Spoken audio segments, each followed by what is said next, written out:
Nu ką, biškių update'o. Vakar vakare atėjęs, o šitiek supresinau. Neįsivaizduoju net kiek čia jų yra tų maikių. Šitos dar reikia supresint. Šitie padaryti.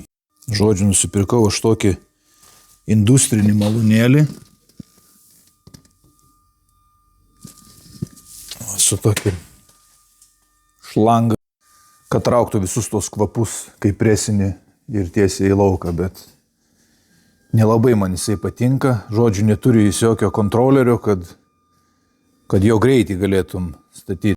Žodžiu, kaip įjungia jisai, iškart full power ir baubet. Garsas baisus. Mačiau, Amazonė yra kontroleriai kažkokie, kur galima greitį reguliuoti. Nes tiek maikių presinant, išsiskiria fibers, nežinau kaip čia lietuviškai fibers. Žiūrėkite, turiu dar aš vieną tokį filtrą. Tam filtrui aš nežinau, gal 2 savaitės kokias, pažiūrėkit kokie.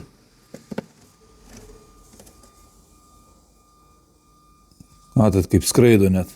Tai šitas filtriukas neblogas. Jis traukia tos visus baidyklės. Yra viduje HEPA filtrai. Perfiltruoja orą ir išpučia gerą.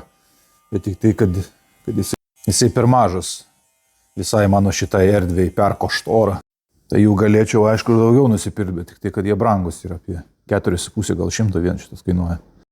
Rimti šopai, tai mačiau kabina tokius vamzdžius.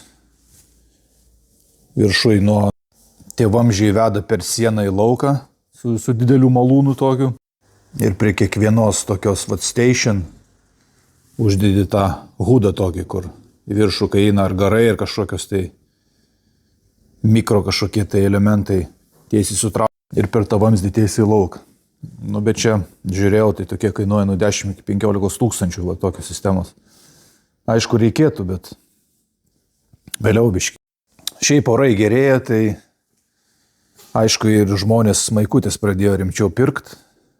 Visada būna kūdžiausi mėnesiai tokie kaip sausis, vasaris, kovas ir po to pradėjau pirkti. Tai vasara būna labai gerai ir kalėdų sezonas tai būna pats geriausias. Jeigu jūs norit kažką paklausti, klauskit, pabandysiu atsakyti.